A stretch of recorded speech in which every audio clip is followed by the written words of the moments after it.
Defence मामलों के और डिप्लोमेटिक मामलों के एक्सपर्ट पीके सहगल साहब मुझे दिल्ली से ज्वाइन कर रहे हैं। सहगल साहब, शुक्रिया और हमें समय देने के लिए धन्यवाद। मैं आपसे जानना चाहता हूं कि ये जो ताज़ा सूरत हाल इस वक्त इजराइल और ईरान के बीच बनी हुई है, ऐसा प्रतीत हो रहा है कि ये कोई बहुत बड़ा संघर्ष या एक कोई बहुत बड़ी वार आने वाली है। आप क्या मानते हैं कि भारत को क्या करना चाहिए और दुनिया किस तरफ बढ़ रही है? क्या हम बहुत खतरनाक जंग की तरफ बढ़ रहे हैं? देखो, इसमें किसी प्रकार का कोई शक नहीं कि मिडिल ईस्ट में इस समय स्थिति जो है काफ़ी से ज़्यादा चिंताजनक है, काफ़ी ज़्यादा गंभीर है।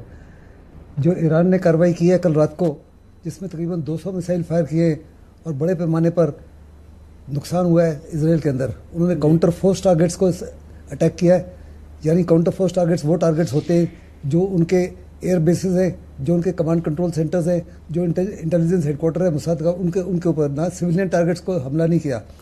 लेकिन इसराइल ने साफ तौर पे घोषित किया कि अपने समय पे और बड़ा इसका बदला लेगा।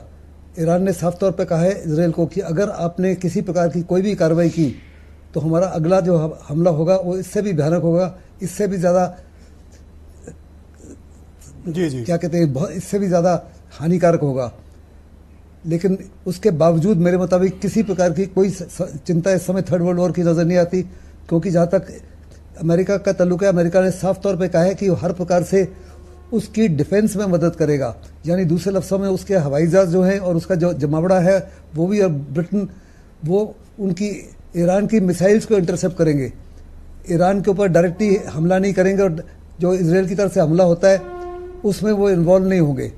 अगर अमेरिका इन्वॉल्व होता है तो केवल और केवल वो हौथीज के ऊपर, हमास के ऊपर, हिजबुल्लाह के ऊपर, सीरिया के ऊपर में, इराक सर मैं बस ये इस मसले पर ये जानना चाहता हूं हमला करेंगे कि अगर इजराइल रिटेलिएशन में कोई बड़ी सैन्य कार्रवाई ईरान के खिलाफ करता है तो उस वक्त जो सुपर पावर्स हैं या दुनिया के दूसरे मुल्क हैं उनके क्या क्या स्टैंड हो सकते हैं, और वो इजराइल करेगा जरूर?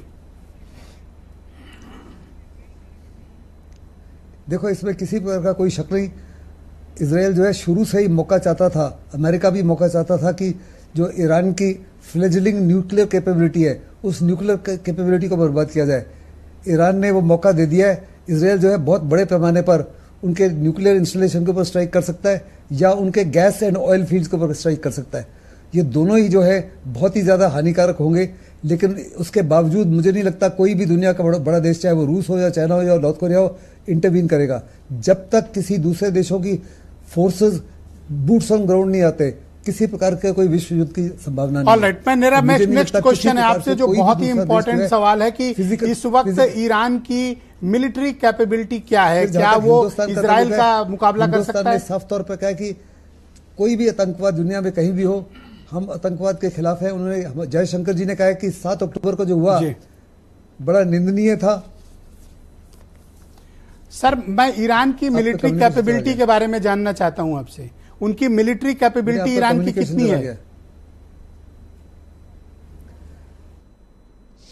तौर पे कहा कि जो 7 अक्टूबर को हुआ है उसको हम हर प्रकार से निंदा करते हैं, लेकिन जो जवाबी कार्रवाई इसराइल के माध्यम से हुई वो वास्तव में तमाम रेड लाइंस को क्रॉस कर चुकी है। और जिस माफी की हमानियत दर्शा रहा है इसराइल, वो दुनिया एक्सेप्ट नहीं कर पा रही। हिंदुस्तान के ऊपर 3 प्रकार का असर होगा। एक, ऑयल प्राइसेस और गैस प्राइसेस बढ़ सकती है। हमारी 70 to 80% एनर्जी जो है वहाँ से आती है जी। और अगर ऑयल एंड गैस फील्ड के ऊपर हमला होता है तो एनर्जी प्राइसेस बढ़ जाए। ऑलरेडी $3 से $5 पर बैरल की प्राइस बढ़ गई है।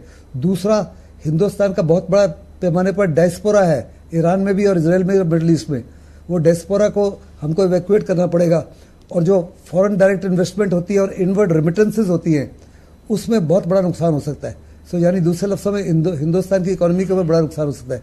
और अगर बड़े पैमाने पर न्यूक्लियर इंस्टॉलेशन के ऊपर हमला होता है या ऑयल एंड गैस फील्ड पे होता है तो क्लाइमेट के ऊपर असर पड़ेगा, ग्लोबल वार्मिंग के ऊपर असर पड़ेगा। बहुत धन्यवाद आपका। पूरी दुनिया के ऊपर बहुत बड़ा नुकसान होगा। साथ ही साथ जो सप्लाई चेन्स हैं, सप्लाई चेन जो है वो भी बड़े, बहुत शुक्रिया सर। Thank you sir. मैं इस पर चर्चा को आगे बढ़ाता